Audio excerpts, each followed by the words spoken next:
नमस्कार। मुलुक खत्म हुनका लागि र मुलुक बर्बाद हुनका लागि धेरैले भन्ने गर्छन् युद्ध चाहिन्छ। कतै बन्दुक पट्किनुपर्छ, गोलीबारी हुनुपर्छ, सडक आन्दोलन हुनुपर्छ, मात्र देश खत्म हुन्छ। होइन, अहिलेको जमानामा मुलुक खत्म हुनका लागि एउटा सानो आर्थिक मन्दीले देश बर्बाद हुन सक्छ। एउटा सानो आर्थिक इन्डेक्सनले, एउटा सङ्केतले सिङ्गो देश बर्बाद हुन सक्छ र मुलुक धराशयी हुन सक्छ। यसैको ज्वलन्त उदाहरण हो अहिले श्रीलङ्का। श्रीलङ्कामा यस्तो किसिमको अवस्था कसरी आयो र त्यो अवस्था आउनुको पछाडिका कारणहरू के हुन् र त्यो अवस्थाबाट नेपाल चाहिँ अहिले कसरी गुर्जिरहेको छ। हाम्रो देशमा हामीले हेरेका छौँ, तपाईँले हेर्नुभएको छ, न कतै बम पट्केको छ, न कतै गोली पट्केको छ, न कतै सडक बन्द छ, तर पनि देश अवस्था तस्त हुन सक्छ, मुलुक बर्बाद हुन सक्छ। यही किसिमको आर्थिक अवस्था यदि रह्यो भने हाम्रो देशको अवस्था कस्तो हुन्छ? श्रीलङ्काको अवस्थाबाट नेपालले कस्तो किसिमको आर्थिक नीति लिनुपर्छ, कस्तो किसिमको अर्थव्यवस्था लिनुपर्छ र त्यो व्यवस्थाले नेपाललाई कसरी श्रीलङ्का हुनबाट जोगाउन सक्छ, आउनुहोस् थप जानकारी र बुझौँ। टाट पल्टिनु भनेको के हो? तपाईँ सबैलाई थाहा छ यो कुरा। टाट पल्टिनुको पछाडिको कारण के हुन्छ? टाट पल्टिनु, आज एकजना व्यक्ति टाट पल्टिन्छ। कसरी? आफ्नो धन सम्पत्ति सबै सकिन्छ, त्यसरी मान्छे टाट पल्टिन्छ। तपाईँले मानौ कसैको ऋण ल्याउनु भयो, ब्याङ्कबाट ऋण ल्याउनु भयो, तपाईँले कुनै व्यक्तिसँग, साउ महाजनसँग ऋण ल्याउनु भयो, त्यो ऋण तपाईँले तिर्न सक्नु भएन। जब तपाईँको ऋण तिर्ने भाका आउँछ त्यतिखेर साउ महाजनहरूले के गर्छन्? तपाईँलाई ऋण तिर भनेर फोन गर्छन्, या तपाईँको घरमा चिठी पत्र र लेटर ल्याएर आउँछ। यदि तपाईँले ब्याङ्कबाट ऋण लिनुभएको छ भने ब्याङ्कहरूले के गर्छन्? तपाईँको नाम कालो सूचीमा राख्छन् र तपाईँको घर आँगनमा प्रत्येक महिना वा प्रत्येक तपाईँको ब्याज तिर्ने मितिको बेला त्यतिखेर ब्याज तिर्नका लागि, ऋण तिर्नका लागि, भाकाभित्रै ऋण तिर्नका लागि के गर्छन्? तपाईँलाई पहल गर्छन्। तर तपाईँले ऋण तिर्न सक्नु भएन। यदि ऋण तिर्न सक्नु भएन भने ब्याङ्कले के गर्छ? कालो सूचीमा राख्छ, हर्जना राख्छ, तपाईँको घर सम्पत्ति, खेत सबै लिलामी गर्छ। हो त्यस्तै यो राष्ट्र पनि एउटा व्यक्ति हो। यो राष्ट्रको पनि ऋण हुन्छ, यो देशको पनि आफ्नो ऋण हुन्छ। त्यो ऋण विभिन्न धातु निकायहरूबाट, विभिन्न व्यापारीहरूबाट, त्यहाँबाट ऋण ल्याएको हुन्छ। जस्तै नेपालमा अहिले हेर्ने हो भने ऋण लिने तरिका दुई प्रकारको छ। एउटा आन्तरिक ऋण हुन्छ, एउटा बाह्य ऋण हुन्छ। एउटा विदेशका ठुल्ठुला IMF, वर्ल्ड ब्याङ्क, धातु निकायहरू, पश्चिमाका कुनै राष्ट्रहरूले हामीलाई ऋण दिन्छन्। अर्को नेपालभित्र भएका उद्योग व्यवसायीहरूबाट हामीले ऋण लिन्छौँ। यो ऋण सरकारले कसरी लिन्छ? ट्रेजरी बिलहरू, बोन्ड पेपरहरू इस्यु गरेर सरकारले के गर्छ? ऋण लिन्छ र ऋण दिन्छ पनि। त्यस्तै आज श्रीलङ्कामा के भयो? ऋण ल्यायो, धातु निकायको ऋणहरू आयो, तर त्यो ऋणको भाका तिर्दाखेरि, भाकामा तिर्नखेरि तिर्न सकेन। हो त्यस्तै जसरी तपाईँले आफ्नो घरमा ऋण नतिर्न सक्दाखेरि तपाईँको घर सम्पत्ति लिलामी हुन्छ, त्यस्तै आज राष्ट्रले यदि ऋण तिर्न सकेन भने के हुन्छ? तपाईँको देश लिलामी हुन्छ। आज श्रीलङ्का लिलामी भइरहेको छ। हो यदि तपाईँले ऋण तिर्नु भएन भने के हुन्छ? तपाईँलाई आज दिने साउले भोलि फेरि ऋण पत्याउँदैन। तपाईँ आज दिने ब्याङ्कले भोलि फेरि ऋण तपाईँलाई दिँदैन यदि भाका समयमै दिनु भएन भने। हो त्यस्तै देशले पनि जहाँबाट ऋण ल्याएको हुन्छ, यदि ऋण तिरेन भने धातु निकायहरू, IMFहरू, world bank, Asian development bank, विभिन्न धातु निकाय र विभिन्न राष्ट्रहरूले ऋण पत्याउँदैनन्। ऋण नपत्याइसकेपछि फेरि के हुन्छ? क्रेडिट रेटिङको कुनै ग्यारेन्टी हुँदैन अनि देश के हुन्छ? टाट पल्टिन्छ। जसरी व्यक्ति टाट पल्टिन्छ त्यसरी देश टाट पल्टिन्छ। यसको ज्वलन्त उदाहरण आज श्रीलङ्का टाट पल्टिरहेको छ। ल आउँ जानौँ र बुझौँ श्रीलङ्का कसरी टाट पल्टियो र श्रीलङ्का टाट पल्टिनसँगै नेपालको अवस्था के छ त? आज आर्थिक रूपमा नेपाल आज कुन स्थितिमा छ? यो देश श्रीलङ्काको बाटोतिर जाँदैछ या छैन? थप बुझौँ। श्रीलङ्का टाट पल्टिनु पर्ने मुख्य कारणहरू। 1 नम्बरमा विदेशी मुद्राको स्थिति। हेर्नुहोस्, विदेशी मुद्राको स्थिति भन्नाले डलर कति थियो श्रीलङ्कासँग, डलरको अवस्था के थियो श्रीलङ्कासँग र कस्तो अवस्थाले गर्दा श्रीलङ्का पुरै टाट पल्टियो। 1 नम्बरमा विदेशी मुद्राको स्थिति 2019 को अन्तिमसम्म श्रीलङ्कासँग 9 खर्ब 57 अर्ब 60 करोड रुपैयाँ श्रीलङ्कासँग थियो। त्यसैगरी 2020 मा आइपुग्दा त्यो रकम घटेर 7 खर्ब 18 अर्ब 20 करोड रुपैयाँ मात्रै श्रीलङ्कासँग बच्यो डलरहरू। त्यसैगरी 2022 मा आइपुग्दा 2 खर्ब 1 अर्ब रुपैयाँ मात्र श्रीलङ्कासँग बच्यो र 2 वर्षमा करिब 7 खर्ब 96 अर्ब रुपैयाँ श्रीलङ्काको के भयो, जुन सञ्चित रकम छ त्यो रकम घट्यो। श्रीलङ्काको रिजर्भमा पैसा छैन। यो भाषामा बुझ्दाखेरि आम सर्वसाधारण दाजुभाइ दिदीबहिनीहरूले बुझ्ने भाषा के हो भने, हामीले विदेशीसँग कुनै सामान किन्दाखेरि नेपाली रुपैयाँमा त सामान किन्न सकिँदैन। हामीले कुनै पनि सामान किन्दाखेरि नेपाली रुपैयाँमा या अन्य रुपैयाँमा सामान किन्न सकिँदैन। त्यसका लागि हामीसँग डलर हुनुपर्छ। हामीले सामान किन्दाखेरि हामीसँग डलर हुनु पर्यो र त्यो डलरले पैसा के गर्नु पर्यो, बाहिरको सामान खरिद गर्न सक्नु पर्यो। त्यसका लागि हाम्रो रिजर्भमा डलर हुन आवश्यक हुन्छ। तर श्रीलङ्कासँग के भयो, 2019 को अन्तिममा 9 खर्ब 57 अर्ब 60 करोडको सञ्चित रकम थियो। त्यसैगरी 2020 मा आइपुग्दा 7 खर्ब 18 अर्ब 20 करोड घट्यो।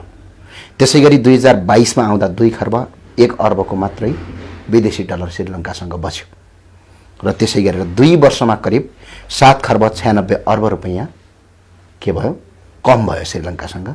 अब उसँग के छ, सामान किन्ने पैसा छैन। सामान किन्नका लागि उसँग डलर छैन। आफ्नो देशमा सामान त उत्पादन हुँदैन, अनि सामान अर्काको देशबाट किनेर ल्याउनका लागि उसँग डलर छैन।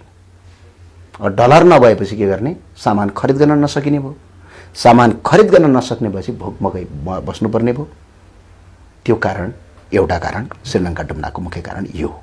यो नेपालसँग पनि जोडिन्छ। त्यस्तै अर्को वैदेशिक ऋण। श्रीलङ्कासँग वैदेशिक ऋण 5 खर्ब 67 अर्ब रुपैयाँ थियो। अहिले हामी श्रीलङ्का र नेपाललाई कम्पेयर गर्छौं, तर पहिला म श्रीलङ्काको कुरा गर्दैछु। ऋण थियो 5 खर्ब 67 अर्ब रुपैयाँको ऋण थियो। त्यो ऋण तिर्नु पर्थ्यो श्रीलङ्काले। त्यो ऋण तिर्न सकेन। ऋण तिर्न नसकेपछि के भयो, जति पनि जनतासँग कर उठाइएको छ त्यो पैसाले देश विकास गर्नुको सट्टा ऋण तिर्नु पर्ने भयो। अनि त्यो पैसालाई विकासमा लगाउन पाइएन। त्यो पैसा ऋण तिर्नमा ठिक्क भयो, ऋण तिर्न सकेन, अरूले ऋण पत्याएनन्। अर्को कारण श्रीलङ्काको आय स्रोत के थियो, टुरिज्म थियो। कोभिड 2019 देखि 2020 सम्म 22-21 सम्म कोभिड हुँदा श्रीलङ्कामा टुरिस्टहरू आएनन्। टुरिस्टहरू नआएपछि होटल व्यवसायहरू चलेन। होटल व्यवसायहरू ध्वस्त भए। होटल व्यवसायहरू ध्वस्त भएपछि के भयो, उसँग डलर त आएन, उसँग पैसा भएन, अनि व्यवसाय ठप्प हुँदाखेरि एउटा कारण त्यो पनि रह्यो। अर्को कारण मूल्य वृद्धि। श्रीलङ्काको 11.1% सुरुमै थियो, पछि झन्डै 30-40% हुँदै मूल्य वृद्धि भयो। सामान महँगो भयो। सामान महँगो हुनुपर्ने कारण के हो, कारण एउटा कारण छ। के कारण छ, श्रीलङ्काको मूल्य वृद्धि हुनुको मुख्य कारण जुन सामान श्रीलङ्कामा उत्पादन हुँदैन थियो त्यो सामान विदेशबाट किनेर ल्याउनु पर्थ्यो। किन्नका लागि श्रीलङ्कासँग पैसा थिएन, अनि सीमित मात्रामा सामान आउँथ्यो, त्यो सामान महँगोमा बिक्री हुन्थ्यो। त्यसपछि आयात। श्रीलङ्काले कुनै पनि सामान निर्यात गरेन। जति पनि सामान diesel, petrol, gas, steel, even गोलभेडासम्म, खुर्सानीसम्म, टमाटरसम्म श्रीलङ्काले के गर्यो, आयात गर्यो। आफ्नो देशमा उत्पादन गरेन। आज नेपाल ठ्याक्कै त्यस्तै मिल्दैछ। म केही समयपछि नेपालको स्थिति पनि बताउनेछु। त्यो कारणले गर्दाखेरि के भयो, उसँग आयात थिएन, उसले निर्यात गर्न सकेन आयात गर्यो। आयात गर्नका लागि विदेशबाट खानेकुरासम्म किन्नुपर्ने अवस्था आयो र उसँग डलर थिएन। डलर नभएको कारणले गर्दा के भयो, देश कंगाल भयो। राजनीतिक अस्थिरता भयो श्रीलङ्कामा। राजनीतिक अस्थिरता 2010 देखि लगेर 2022 सम्म 12 वर्षमा 5वटा सरकार परिवर्तन भयो। तर राजनीतिक अस्थिरता हुँदाखेरि के हुन्छ, सरकारमा बसेका मन्त्री सबैलाई, धेरैलाई पटक पटक मन्त्री हुन पाइन्छ, पटक पटक प्रधानमन्त्री हुन पाइयो। एकजना प्रधानमन्त्री हुने ठाउँमा 5-5 जना 10-10 जना प्रधानमन्त्री हुन पाइयो। राजनीतिक दल र तिनका नेता र कार्यकर्तालाई त फाइदा होला, तर सिङ्गो देशलाई घाटा हुन्छ। कसरी घाटा हुन्छ भने सरकारले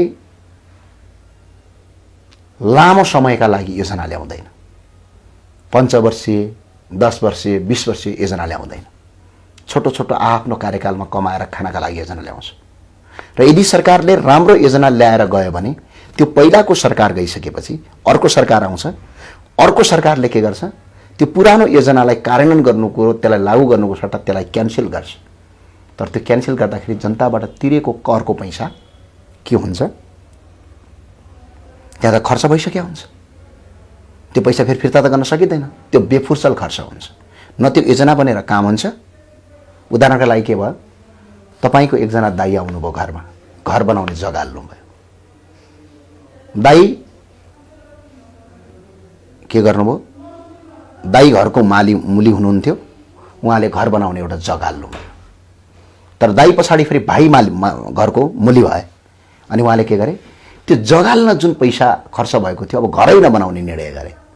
यसको मतलब जुन त्यो घर बनाउन जग्गा हालेको पैसा थियो नि, त्यो पैसा त बेफुर्सल खर्च भयो। अनि जुन आम्दानी कम भएको बेला यस्ता बेफुर्सल खर्चले के भयो, ऊ पैसामा टाट पल्ट्यो। आज हाम्रो देश नेपाल पनि ठ्याक्कै यही रूपमा अगाडि बढिरहेको छ। एउटा कारण त्यो रह्यो। अर्को कारण, नयाँ सरकार आए पनि पुरानो सरकारका योजनाहरू लागू गर्न नसक्नु, काम बिचैमा बन्द हुनाले देश टाट पल्ट्यो। अब आज नेपालको स्थिति के छ त, हामी श्रीलङ्का र नेपाललाई दाँचिरहेका छौँ। धेरैलाई लाग्न सक्ला कुनै यो दल, कुनै पार्टी र कुनै व्यक्तिको कुरा होइन। तर एउटा आज राष्ट्रको एउटा सच्चा नागरिकका हिसाबले आज हाम्रो देश पनि श्रीलङ्काभन्दा गए गुर्जेको अवस्थामा छ। आज यो देश पनि आज डुब्ने कि भोलि डुब्ने भनेर नेपाल राष्ट्र बैंकका गभर्नरले बोलिसक्नु भएको छ। विभिन्न अर्थ विश्लेषकले बोल्नु भएको छ। वास्तविक कारण के हो त, आउनुहोस् जानौँ। हामीले अहिलेसम्म श्रीलङ्काको स्थिति बतायौँ र नेपालको स्थिति के छ। नेपालको स्थिति आज के छ, बेरुजो हाम्रो 8 खर्ब 29 अर्बको बेरुजो छ। बेरुजो भनेको के हो, हामीले पैसा त दियौँ तर त्यो पैसाको हिसाब किताब आएन। उदाहरणका लागि तपाईले के गर्नुभयो, तपाईको छोरालाई बजारबाट 1 किलो टमाटर किनेर ल्याएर आऊ बाबु भनेर 100 रुपैयाँ दिनुभयो। छोराले 100 रुपैयाँ लगेर जानुभयो, बजार पुग्नुभयो। उहाँले बजारबाट उहाँ फर्किनुभयो, तर के फर्किनुभयो, खाली हात फर्किनुभयो। उहाँले टमाटर ल्याउनु भएन। अनि तपाईले सोध्नु भयो, छोरा 100 रुपैयाँ मैले दिएको थिएँ, खै त टमाटर, यसको हिसाब किताब देखाऊ भन्दा छोराले न त उसले टमाटर ल्यायो, न त त्यो 100 रुपैयाँ कहाँ खर्च गरे भनेर बताएन। त्यसलाई भन्छ बेरुजो। आज हाम्रो देशमा 8 करोड होइन, 8 लाख होइन, 8 अर्ब होइन, 80 अर्ब होइन, 800 अर्ब, यानी कि 8 खर्ब 29 अर्ब रुपैयाँको हिसाब किताब छैन। तपाईँ हामी जनताले कर तिर्छौँ, त्यसको हिसाब किताब एउटा पनि छैन। सरकारी कर्मचारी, नेता, मन्त्री, सांसदहरू सबै मिलेर त्यो कहीँ ठेक्का, कहीँ आयोजना गरेर यसको कुनै पनि हिसाब किताब दिँदैनन्। अनि देश टाट पल्टिने एउटा कारण यो 8 खर्ब 29 अर्बको बेरुजो पनि यो देश टाट पल्टिने एउटा सङ्केत हुन सक्छ। त्यसैले आज हाम्रो ऋण कति छ, अघि हामीले बतायौँ श्रीलङ्काको ऋण कति थियो। श्रीलङ्कासँग त जम्मा श्रीलङ्कासँग त त्यतिखेर ऋण कति थियो भने 5 खर्ब 67 अर्ब रुपैयाँ ऋण थियो। तर हाम्रो देशमा आज ऋण कति छ थाहा छ, 18 खर्ब 48 अर्ब रुपैयाँ छ। यो ऋण हामीले तिर्नुपर्छ। यो 18 खर्ब 48 अर्ब रुपैयाँ त्यो ऋण ल्याएर हामीले विकास खर्च गरेनौँ। हामीले त्यो पैसा कहाँ खर्च गर्यौँ भने 8 महिनामा हामीले ऋणको ब्याज मात्रै 66 अर्ब रुपैयाँ तिरेका छौँ, ब्याज मात्रै। 5 वर्षमा 9 खर्ब रुपैयाँ ऋण थपिएको छ। एकजना नेपाली बराबर 63,310 रुपैयाँ आज ऋण टाउकोमा परेको छ भने हामीले विदेशीसँग ऋण ल्याएका छौँ। त्यो ऋण तिर्नुपर्छ। त्यो ऋण तिर्नका लागि हामीसँग पैसा छैन। अब पैसा नभएपछि के हुन्छ? हामी श्रीलङ्काको बाटोतिर जान सक्छौँ। हामीले जोसँग ऋण ल्याएका छौँ तिनीहरूले अब हामीलाई के गर्छन्? समय तोक्छन्। मैले अघि नै भनेको थिएँ नि, समय तोक्छन् कि ऋण कहिले दिने, कुन दिन दिने। भाका नागिसक्यो, यदि ऋण दिएनौ भने तिम्रो घर सम्पत्ति जफत गर्छौँ भने। अनि जो दातो निकायले ऋण थियो नेपालमा अहिले ऋण पत्याएको छैनन्। विदेशीहरूले ऋण दिन नेपाललाई छोडिसके करिब। अघिल्लो आर्थिक वर्ष र अहिले हेर्नुहोस्, अब ऋण दिन छोड्यो भने हामीसँग डलर हुँदैन, हामीसँग पैसा हुँदैन। पैसा भएन भने हामीले सामान किन्न सक्दैनौँ। सामान किन्न सकेनौँ भने यहाँ सामानको मूल्य वृद्धि हुन्छ। मूल्य वृद्धि बढ्यो भने जनतासँग जुन आज 1,000 रुपियाँ छ त्यसको भ्यालु 100 रुपियाँको हुँदैन। अनि आज जोसँग 3 करोड रुपैयाँ छ त्यो एकै रातभित्र 3 लाख रुपैयाँको बराबर त्यसको महत्त्व हुँदैन अनि देश टाट पल्टिन्छ। यो हामीले ऋण ल्याएर अहिले के गरेका छौँ? परदेश पालेका छौँ। कति? 16 खर्ब रुपैयाँ। त्यो 16 खर्ब रुपैयाँ हामीले विदेशीसँग ऋण ल्याएर आज परदेश पालिरहेका छौँ। विदेशीसँग ऋण ल्याएर सरकार परिवर्तन गरिरहेका छौँ। विदेशीसँग ऋण ल्याएर परदेशमा छोटे राजा, ठुला राजा, साना राजाहरूको तलब भत्ता खुवाइरहेका छौँ। अनि एकजना एकान्त कोही मान्छे आउँछन्, परदेश ठिक छ, नयाँ राजनीति गर्छु भन्छन्। यदि परदेश ठिक छ भने त्यो 16 खर्ब रुपियाँ कहाँबाट ल्याउँछ? जनता र देश बर्बाद यसरी हुँदैछ। त्यस्तै नेपालको वैदेशिक व्यापार कति भयो? हाम्रो अहिले 17 खर्ब 78 अर्बको व्यापार भयो भने हामीलाई व्यापार घाटा कति छ? 14 खर्ब रुपैयाँ छ। हाम्रो देशको बजेट कति छ? 16 खर्ब छ। व्यापार घाटा हाम्रो कति छ? 14 खर्ब। यसले के गर्यो? व्यापार घाटा भने के त? जस्तै 17 खर्बको व्यापार गरिरहँदाखेरि हाम्रो 14 खर्ब रुपैयाँ विदेश गयो। त्यो पैसा विदेश गयो, त्यो पैसा नेपालमा रहेन। अनि हामीले त अहिले के गर्छौँ? टमाटर पनि किन्छौँ, गङ्गटो पनि किन्छौँ, कपडा पनि विदेशीबाट ल्याउँछौँ। नेपालमा उत्पादन हुँदैन। उत्पादन भएका पनि ध्वस्त भए अनि देश यसरी टाट पल्टिन्छ। अर्को कारण आज हाम्रो नेपालको वैदेशिक मुद्राको सञ्चित कस्तो छ, स्थिति कस्तो छ? आज हामीसँग डलर कति छ त? आज हामीसँग डलर 11 खर्ब 76 अर्ब 64 करोड रुपैयाँ छ। अघिल्लो वर्षको तुलनामा 15.9% कम छ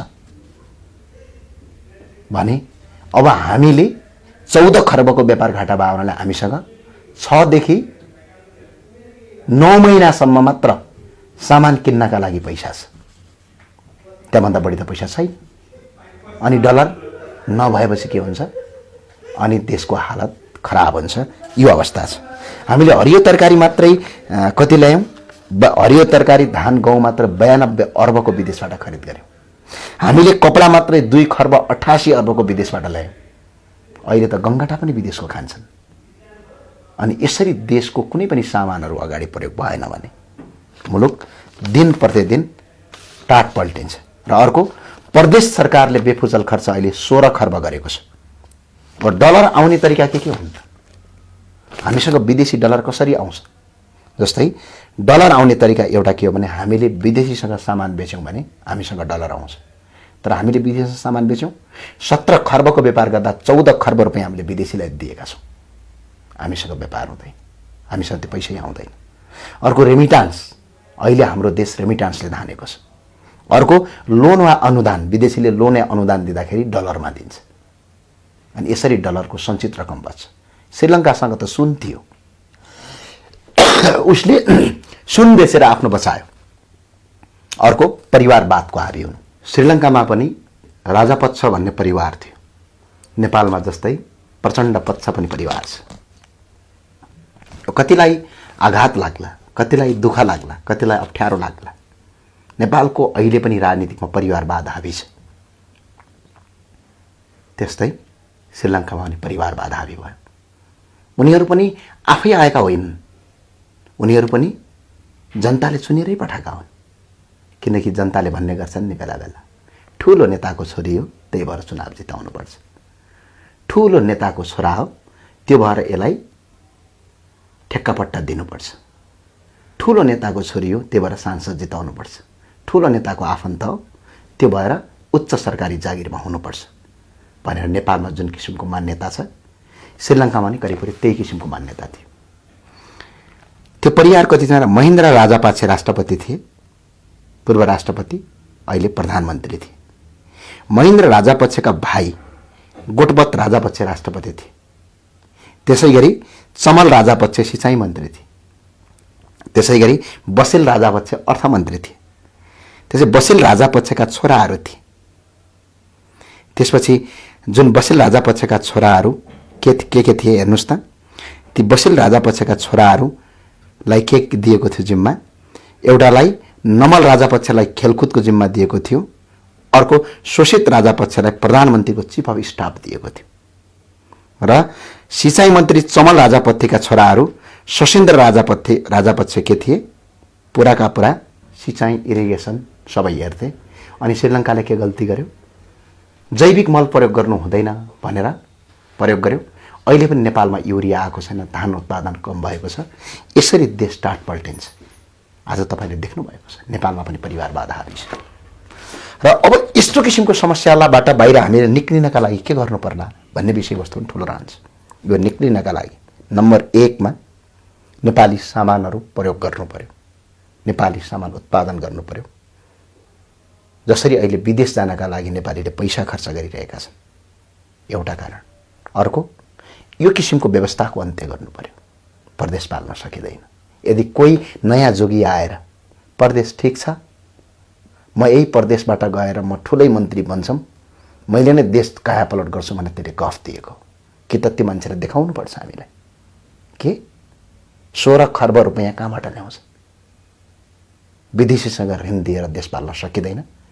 त्यही भएर सबै विभिन्न पार्टी दल विभिन्न ठाउँमा सबै बस्नु भएको छ। यो देशको अर्थतन्त्र सुधारका लागि बिल्कुलै नयाँ क्रान्तिको आवश्यकता छ। यदि त्यो गरिएन भने मुलुक श्रीलङ्का बन्ने बाटोमा छ।